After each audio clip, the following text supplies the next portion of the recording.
شفتوا؟ هذه هي اللحظة اللي كل المجرمين لا يحسبون حسابها.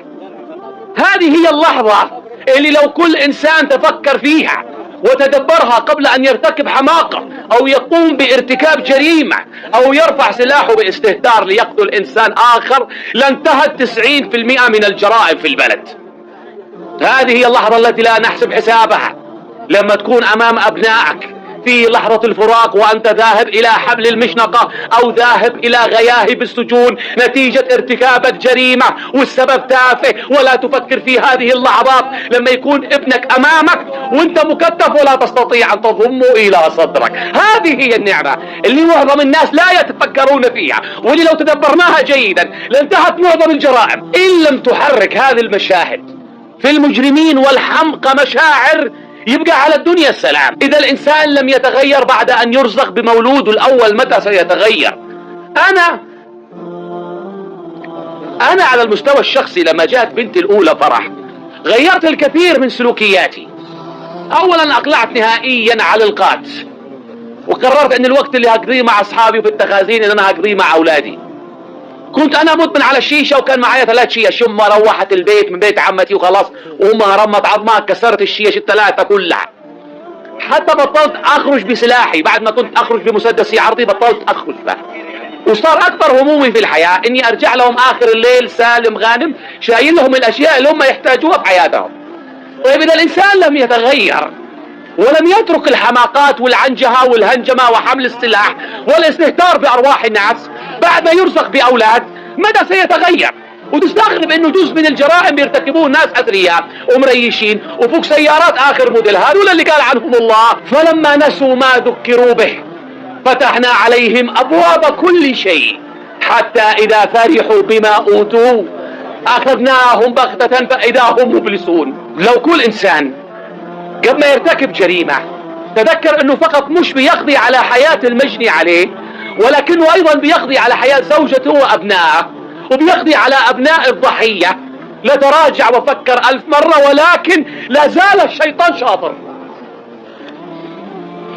لا زال الشيطان شاطر. يا الله لا تفجعنا في ناس عزيزين وغالين علينا نفداك يا الله. وعشان هذه اللحظات ايضا انا دائما في القراءة اقول لكم لا تتحاملوا. لهذا السبب انا لا اتحامل لا على اولياء دم ولا على جاني، لانه لحظة واحدة قد تنهي حياة ومستقبل اسرتين. شوفوا مشهد لا يتحمل عقل ولا قلب انسان. نسأل الله ان يهدي شباب هذه الامة وان يهدي شبابنا اللي ماشيين بالسلاح يعنجهوا ويلعبوا. قبل يومين واحد قاتل صاحبه صفاط، نزل يشي سوق السيارة لا السوق نشر ميك بالآلي، طلع الطلقة وراح الولد فيها. الولد قتل فيها. يعني انا عارف ان انتم قلوبكم تعبانة ومش ناقصين يعني من الوضع انكم تشوفوا هذه المشاهد وتستمعوا لهذا النوع من الحلقات، ولكنها مهمة جدا.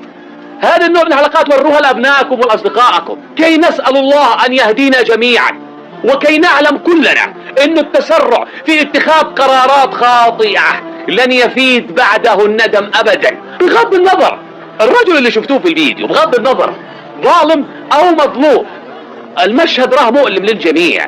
نظرات الأب نظرات الطفل. يا جماعة فكروا قبل ما تتهوروا، فكروا قبل ما ترتكبوا حماقات، فكر قبل ما تخرج وانت شايل سلاح وانت مش محتاجه وتقول انا ذكي انا عبقري انا يعني ماسك نفسي وما بستخدموش الا للدفاع عن النفس.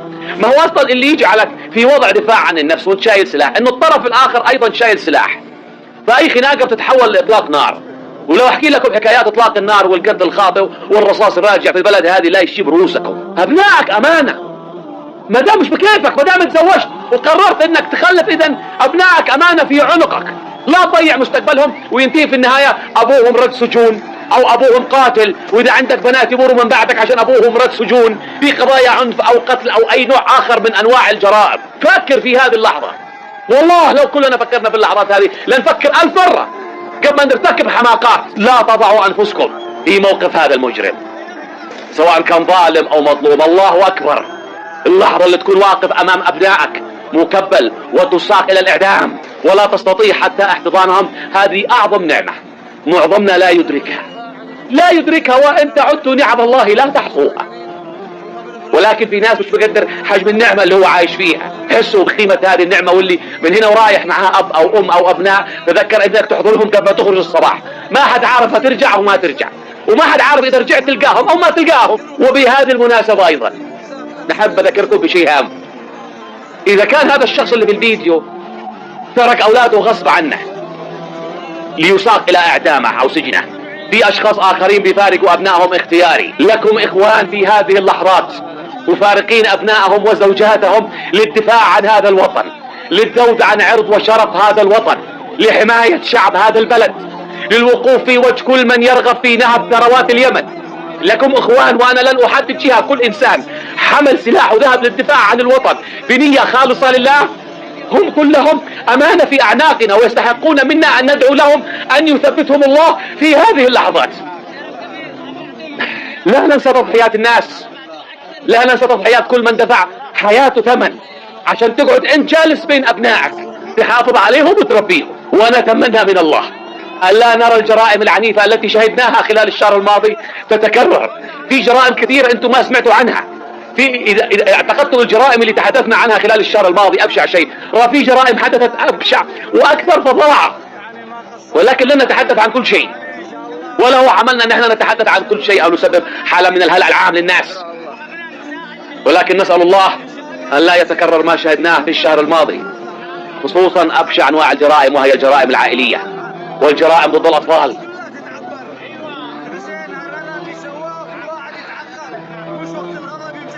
في ختام هذه الحلقة أصدقائي المتابعين، هذه لكم مني تحية. أنا أيمن القاسمي، دمتم بود وسالمين جميعا. اليوم نعتبره يوم سعيد بخروج أبو حسن. نعم أفضل حاجة أبو صح.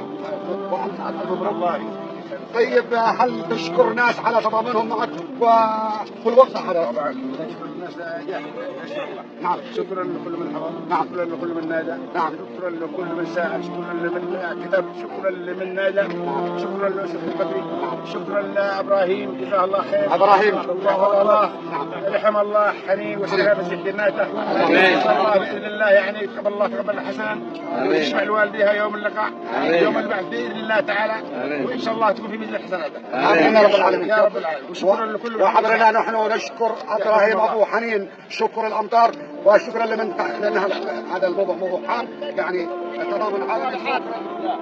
ومن باب قول الرسول عليه الصلاة والسلام: من لا يشكر الناس لا يشكر الله.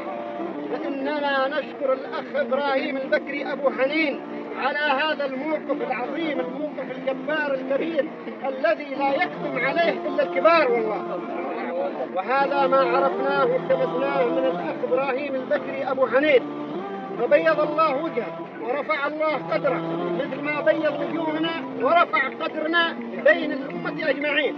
ثم نشكر من كان حوله من مشايخ وجهاء آل البكري وآل هجر والمبعوث ويافا بشكل عام، ونشكر المشايخ الذي آزرونا وأتوا وحضروا إلينا سواء من أبين أو من شبوة أو من الضالع أو من الصبيحة أو من عدن أو من ذمار أو من مارب من اليمن جميعا شمالا وجنوبا، فقد كانوا يدا واحدة وروحا واحدة، إحساس بالإنسانية، إحساس بالأخوة. فكانت وقفة والله عن نفسي أنها لم أشهدها بحياتي أو أسمع بها حتى. وكان اليوم هذا اليوم الذي كان عصيب وكان شديد. اليوم أنا أقول لكم وقلتها الصباح للأخ إبراهيم، اليوم أنا عرفت إيش معنى انقطاع الأنفاس وانحباس الأنفاس. اليوم عرفت هذا الشيء، يعني شعرت فيه إلى أن كرمنا الأخ إبراهيم بالعفو جزاه الله خير. وهذا موقف عظيم، فنحن أتينا شاكرين معترفين بهذا الفضل وبهذا القدر كلنا، سواء يعني من كان من آل هرهرة أو من آل الحيد أو الحد أو يافع أو أبين. على العموم قد أنسى منطقة عن أخرى، يعني ليس قصدا وإنما سهوا أتكلم باسم اليمن كاملا جنوبا وشمالا، وكل من آزرنا من خارج اليمن. والله البارح اتصالات تسر على حالها، قاموا يصلوا ويدعوا الله عز وجل أن يقذف الرحمة في قلب إبراهيم رحمة لما رأيناها من مشاهد ومقاطع فيديوهات. فالحمد لله والشكر لله الذي بفضله تتم الصالحات. وشكرا لكم والسلام عليكم ورحمة الله وبركاته. إلى بيت أهل بكري وإلى شارع حنين البكري، أهلا وسهلا وسهلا، أنتم بين أخوانكم وبين أصحابكم ونحن وأنتم أفضل. بالنسبة لحدث اليوم حدث عظيم، وهذا الموقف وهذا العظمة فيه جسده حضوركم حضور الحاضرين من جميع المحافظات والمديريات، شرف الله قدر الجميع، وشكرا لكم ممنونين على أجركم هذا، والله يجعله إن شاء الله في ميزان حسناتكم. بمن تكلف وتصلف بمشقة وتعب بالوصول إلى هذا المطرح، وكفل الله خير الجميع. ونحن لا نقول إن هذا الموقف وهذا الموقع اليوم إن احنا تنازلنا ما يخصنا ببنتنا اليوم لوجه الله ولأوجاه الحاضرين نبيا شبوه من كل المحافظات الجنوبية والمحافظات الشمالية، فلكم منا كل شكر، الله يجزاكم، لكم منا كل العفان والتقدير. ونحن قمنا بهذا الشيء فإنما نوفيكم شيء بسيط كل ما تقومون به، فالفضل يعود لله ولكم بالأول ولنا في الأخير.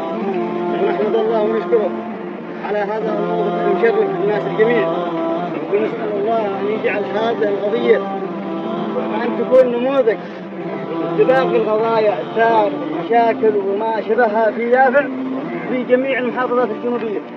ونسأل الله الصلاح لنا ولكم ولجميع أخواننا في جميع المحافظات. ونشكر المشايخ الذين بذلوا الجهد وبذلوا كل ما بوسعهم لأن نصل إلى هذه البلورة في الحل هذا. يشهد الله أن احنا ما وصلنا إلى هذا الحل إلا بجهود رجال عظماء صادقين صدقوا مع عهد الله وصدقوا بما دخلوا فيه واشتغلوا فيه بنية طيبة مبتغاة الأجر والثواب وإصلاح ذات البين. ونحن نقول لكم أهلا وسهلا، وبالنسبة لمجيئكم إلى بيوتنا إلى مطرحنا هذا شرف عظيم لنا، ونعتز ونفتخر فيه، ونعتذر من أي تقصير ينبذر منا بطريقة يعني لا نادية. الموقف كان كبير ولكن كان كبره بمقابل له وجود الرجال الكبار العظام الذين ننحني ونقدم لهم القبعات، والذين جعلوا من الصعب سهل وبيض الله وجاه الجميع. واهلا وسهلا فيكم واحترامنا لكم، ونحن وانتم على عهد واخوان، وإن شاء الله حكم لا ننفصل. ومهما ظهر الشابه هنا وهناك فهي سطحية إن شاء الله.